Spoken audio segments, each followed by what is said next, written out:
বাংলাদেশের একাদশ এখন প্রেডিক্ট করা একরকম অসম্ভবে পরিণত হয়েছে। আপনি চিন্তা করবেন একরকম, আপনি প্রেস কনফারেন্স থেকে ধারণা পাবেন একরকম, কিন্তু হবে তার উল্টো। এটাই এখন নিয়মে পরিণত হয়েছে। প্রতিদিনই কোনো না কোনো চমক দিচ্ছে বাংলাদেশ দল। আপনি প্রথম ম্যাচের কথা চিন্তা করুন, কেন নাহিদ রানাকে খেলানো হলো না, তার কোনো উত্তর নাই। দ্বিতীয় ম্যাচে শরীফুল ইসলাম কেন একাদশের বাইরে, সেটারও কোনো উত্তর নাই। এমন অনেক প্রশ্নের উত্তর খুঁজতে হয় প্রতিদিন, কিন্তু একাদশ কেন, কিভাবে, কোন যুক্তিতে নির্বাচন করা হয়, সেই উত্তরটা পাওয়া যায় না। তাই শেষ ম্যাচের একাদশ কেমন হবে কিংবা সম্ভাব্য একাদশ নিয়ে আলোচনা করার চাইতে বরং আমরা কেমন একাদশ চাই কিংবা কেমন একাদশ হলে ভালো হবে বলে আমরা মনে করি, সেটা নিয়ে আলোচনা করা শ্রেয়। প্রথম ম্যাচে নাহিদ রানাকে খেলানো হয়নি, দ্বিতীয় ম্যাচে নাহিদ রানা এসেছেন, পারফর্ম করেছেন। হ্যাঁ, হয়তোবা আপ টু দ্য মার্ক হয়নি, তবে নাহিদের কাজ যেটা, সেটা কিন্তু তিনি ঠিকই করার চেষ্টা করেছেন। দ্বিতীয় ম্যাচে কেন শরীফুল ইসলামকে খেলানো হয়নি, সেই প্রশ্নের উত্তর কিন্তু পাওয়া যায়নি। তার জায়গায় আব্দুল গফফার সাকলাইনকে খেলানো হয়েছে। সাকলাইনকে নিয়ে আমি কোনো রকম সমালোচনা করতে চাই না, তার ক্যারিয়ার কেবলই শুরু, কিন্তু সাকলাইনকে কোথায় কিভাবে ব্যবহার করতে হবে সেই জিনিসটাও তো আসলে বুঝতে হবে। সাকলাইনকে খেলানো হলো, সাকলাইন 50-এর বেশি রান দিলেন। তাকে ব্যাট করতে নামানো হলো এমন একটা সময় যখন বাংলাদেশের জয়ের খুব ভালো সম্ভাবনা আছে, তিনি সেটা কাজে লাগাতে পারলেন না। এখন এমন একটা অবস্থা, সাকলাইনের ইন্টারন্যাশনাল ক্যারিয়ারই অনেকটা হুমকির মুখে, কারণ অস্ট্রেলিয়াকে হারানোর একটা সুযোগ হাতছাড়া যে কারণে হয়েছে, সেখানে সাকলাইনের নামটা খুব ভালোভাবেই আসছে। যদিও এখানে আমি তার তেমন কোনো দোষ দেখি না, তাকে যেখানে নামানো হয়েছে সেখানেই তিনি খেলেছেন, তাকে খেলানো হয়েছে বলেই তিনি খেলেছেন। তাকে তো জিম্বাবুয়ে সিরিজেও খেলানো যেত, জিম্বাবুয়ের বিপক্ষে তার অভিষেক করানো যেত, একটা সিরিজ দলের সাথে থাকলে খুব বেশি ক্ষতি তো হতো না, কিন্তু তার বদলে তাকে অভিষেক করানো হলো এবং পরপর 2 ম্যাচ খেলানো হলো অস্ট্রেলিয়ার মতো হ্যাভিওয়েট প্রতিপক্ষের সাথে, যেখানে ভালো উইকেট, যেখানে আমাদের জয়ের সম্ভাবনা আছে, যেখানে আমাদের দলটা একটা ভালো রিদমে আছে, যেখানে তার বদলি ক্রিকেটার কিংবা তার জায়গায় খেলার মতো ক্রিকেটারও আছে। সেখানে সাকলাইনকে খেলানো হলো এবং সাকলাইন সেকেন্ড ম্যাচটাতে পারফর্ম করতে পারলেন না, ভয়াবহভাবে ফেল করলেন।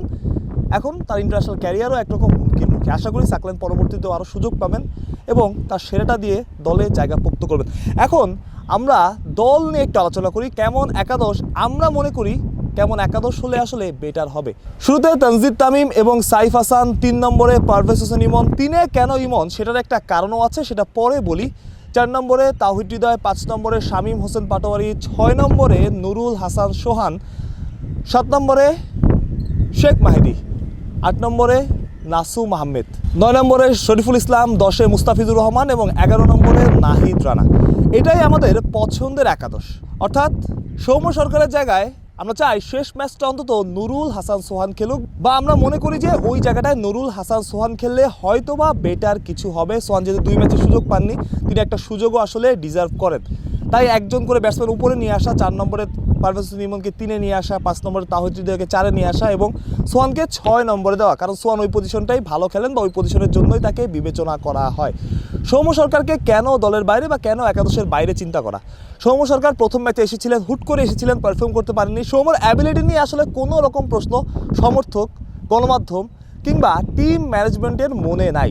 সৌম্য ভালো পারফর্ম করতে পারেন, সৌম্য ভালো ক্রিকেটার, সৌম্য দলে টাইগার রিজার্ভ করেন কিংবা না করেন, এসব নিয়ে আলোচনা আছে, তবে সৌম্যের অ্যাবিলিটি নিয়ে আসলে কোনো রকম প্রশ্ন নাই। তবে সৌম্য যেহেতু প্রথম 2 ম্যাচে সুযোগ পেয়ে পারফর্ম করতে পারেননি, তার জায়গায় লিটন দাস যেহেতু খেলছেন না, তার জায়গায় অন্য কেউ তো সুযোগটা ডিজার্ভ করেন, আপনাকে অন্য কাউকেও সুযোগটা দিতে হবে। সে জায়গায় নুরুল হাসান সোহান বোধ হয় পারফেক্ট চয়েস বাংলাদেশ দলের জন্য, এবং বাংলাদেশ দল ঠিক ওই জায়গাটায় স্ট্রাগল করেছে। কালকে আমরা দেখেছি যে আব্দুল গফফার সাকলাইনকে নামানো হয়েছে, তিনি পারফর্ম করতে পারেননি। একটা সময় আমাদের হাতে ম্যাচ ছিল, সেই ম্যাচটা আমরা খুইয়ে দিয়েছি ভালো ফিনিশিংয়ের অভাবে।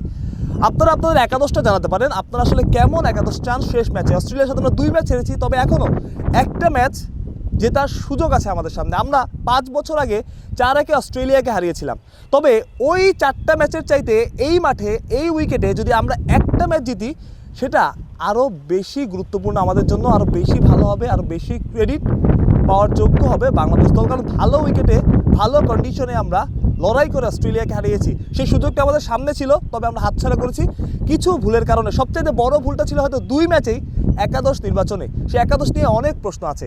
শেষ ম্যাচের একাদশ কেমন হবে আপনারা কমেন্ট বক্সে জানাতে পারেন। আমরা আমাদের একাদশটা আরও একবার আপনাদের জানিয়ে দিতে চাই। তানজিদ হোসেন তামিম, সাইফ হাসান, পারভেজ হোসেন ইমন, তাওহিদ হৃদয়, শামীম হোসেন পাটোয়ারি, নুরুল হাসান সোহান, নাসুম আহমেদ, শেখ মাহিদি, মুস্তাফিজুর রহমান, শরীফুল ইসলাম এবং নাহিদ রানা, এটাই আমাদের পছন্দের সেরা একাদশ।